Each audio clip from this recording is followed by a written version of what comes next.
In this video, you'll learn how to use the press-pull command to automatically create certain features based on the geometry selected in Fusion 360.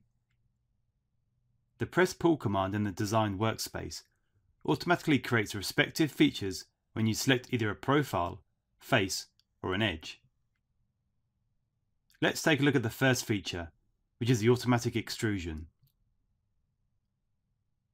The extrude feature in the press-pull command occurs when Fusion 360 automatically recognizes when a sketch profile has been selected.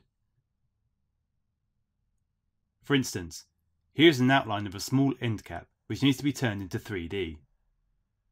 If you select the appropriate sketch profiles, then click on the press-pull command from the toolbar, you'll see the extrude dialog box appear.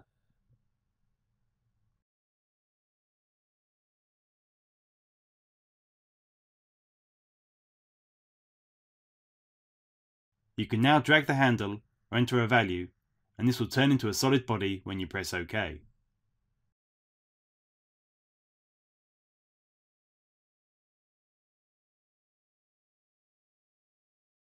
If you unhide the other sketch from the browser tree by clicking on the eye symbol and repeat the process, you can also do an extrude cut into the body you just created by entering a minus value.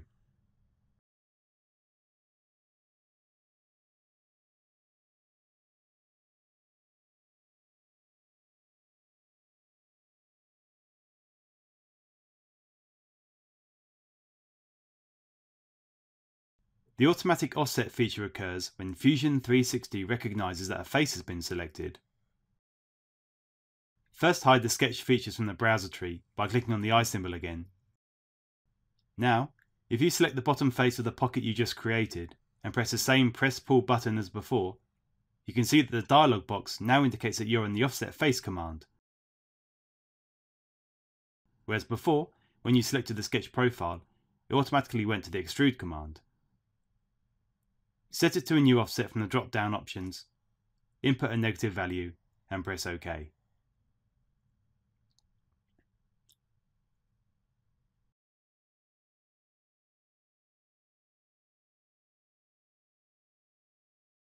Now we'll take a look at how you can automatically apply fillets to edges in your design.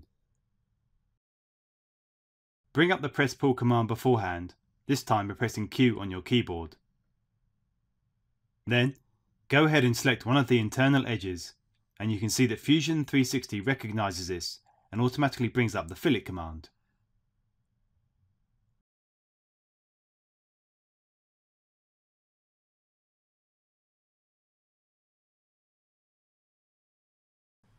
Now you can see we have 3 different solid modeling commands captured in the timeline just by using one intuitive feature.